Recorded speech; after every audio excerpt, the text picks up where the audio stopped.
Good morning, good afternoon, or good evening. So, depending on what class you are in, if you are periods 1 through 4, or 1 or 4, sorry, you would be on 11, 16.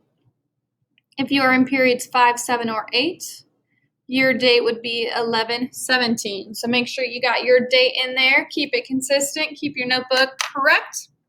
And then the next thing is what we are doing today. So this is going to be our slope notes. We're going to continue on with this. So we're going to be doing two things today. The first thing is going to be solving for y.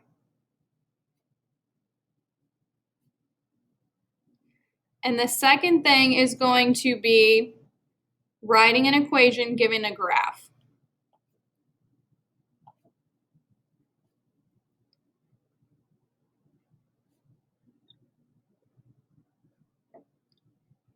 Writing an equation given a graph. I know this is kind of a lot up top. Usually we try to keep it nice and short, but you can't really dwindle that down since there are two things. So the first thing that I want to do is solving for y.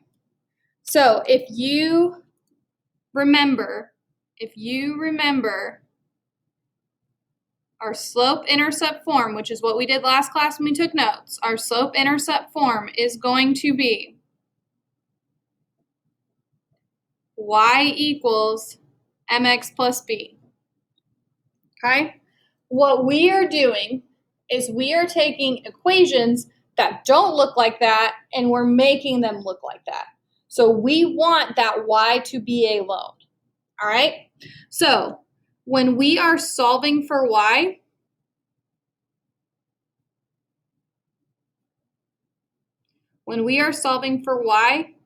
we need to do the same exact 5 steps from when we solved equations before. Does anybody remember what they are? We have done them so many times.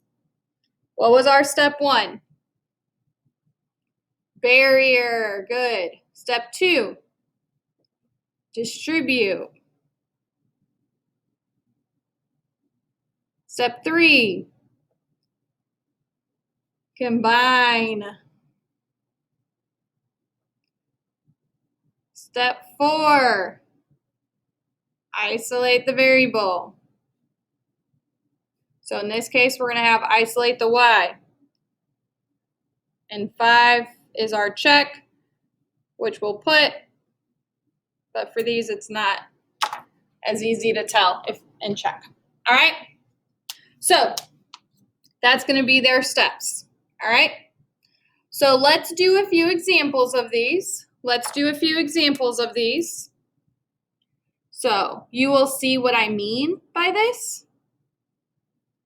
Number 1 is going to be, 2x plus 3y equals 3. 2x plus 3y equals 3. So again, think about our steps. Our first step, draw that barrier. Our second step, is there anything to distribute? Is there parentheses? No, we don't got to worry about it. Is there anything to combine? No. So now we need to isolate our variable. So what that means is I want to get this alone. Think back when we were doing our equations with variables on both sides. Remember how we literally moved a term? Not separated, moved. I want to move this 2x to this side. So the inverse of plus 2x, which is what it is, would be minus 2x on both sides. This is now gone. I have a positive 3y left on the left. I cannot combine these, so I keep my negative 2x and my plus 3 separate. In order to get my y alone, I have to divide by 3. Here's where it gets hard. You have to do that to every single term. So this is y equals negative 2/3 x. 3 divided by 3 is 1.